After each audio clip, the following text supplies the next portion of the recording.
दोस्तों मेरे पिछले वीडियो में मैंने एक प्रॉपर्टी के बारे में बात की थी जिसमें मैंने कहा था कि arithmetic mean of two numbers is always greater than और equal to their geometric mean. तो आइए देखते हैं इस प्रॉपर्टी को यूज़ करते हुए कैसे एक कॉम्पिटिटिव एग्जाम में आया हुआ क्वेश्चन को हम सॉल्व करते हैं। हमारे पास दिया हुआ है एक रेक्टेंगल जिसकी लेंथ है L, ब्रेड्थ है B, तो इसका डायगोनल हो जाएगा D। अब हमसे ये कहा गया, हमको दो चीज़ें प्रूव करनी है कि डायगोनल का square is always greater than equal to twice of its area, and second is perimeter का square is always greater than और equal to its 16 times of the area.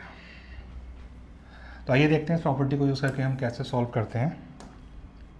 तो सबसे पहले तो हम ये जानते हैं कि डायगोनल जो होता है is square of length and breadth का सम, क्योंकि ये पाइथागोरस थ्योरम लग जाएगी। तो मुझे पता है कि अगर मैं प्रॉपर्टी यूज़ करता हूँ l square plus b square by 2, दो नंबर्स का average is always greater than और equal to their geometric mean.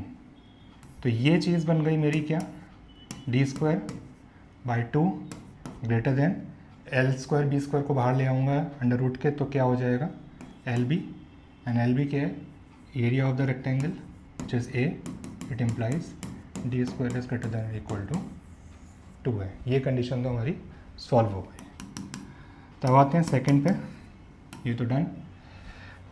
अब जैसे मैंने एल स्क्वायर बी स्क्वायर को लिखा है, मैं लिख सकता हूँ एल प्लस बी बाई 2, दो नंबर्स का average arithmetic mean is greater than equal to their geometric mean. तो क्या मैं बोल सकता हूँ, और मैंने ये एल प्लस बी को क्यों लिखा है ऐसे, यहाँ पे एल स्क्वायर बी स्क्वायर लिखा था बिकॉज मुझे डायगोनल चाहिए था। डायगोनल मेरा एल स्क्वायर बी स्क्वायर के फॉर्म में आता है। पेरीमीटर मेरा जो होता है वो twice of L plus B के फॉर्म में होता है। तो मैं एल प्लस बी को लिख सकता हूँ पेरीमीटर डिवाइड बाई 2।